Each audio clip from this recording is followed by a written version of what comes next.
और जिसमें बताया गया है कि 2024-25 में भारत की अर्थव्यवस्था कैसी रही। रिपोर्ट मतलब जीडीपी वाली रिपोर्ट। देखिए, जब सरकार कहती है कि जीडीपी 6.5% बढ़ी, तो इसका मतलब क्या है? जीडीपी यानी देश ने इस साल कितना सामान और कितनी सर्विस बनाई और बेची। और अब इस जीडीपी के दो रूप होते हैं, एक रियल जीडीपी और दूसरी नॉमिनल जीडीपी।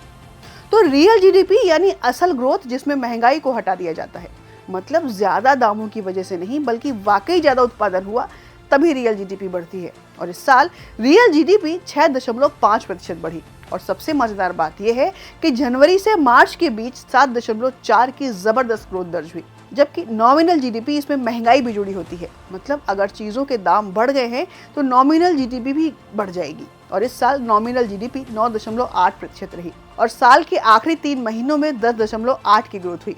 एक्चुअली सरकार जब बजट बनाती है तो नॉमिनल जीडीपी को आधार मानती है, लेकिन देश की असली तरक्की को मापने के लिए रियल जीडीपी को ज्यादा अहमियत दी जाती है। और अब यहीं पर यह भी समझते हैं कि कौन कौन से सेक्टर्स में कितनी ग्रोथ हुई। जैसे निर्माण यानी कंस्ट्रक्शन के क्षेत्र में 9.4% की दमदार ग्रोथ देखने को मिली। वहीं सरकारी सेवाएं, रक्षा, बैंकिंग और खेती में सबसे अच्छा प्रदर्शन हुआ और लोगों का खर्च भी बढ़ा, जिसमें 7.2% की बढ़ोतरी देखी गई। और वही निवेश यानी लोग अब कंपनियों में पैसे लगाने लगे हैं और जिसमें ग्रोथ 7.1% की देखी गई। मतलब ये कि देश के अंदर खरीदारी और निवेश दोनों में जोश है।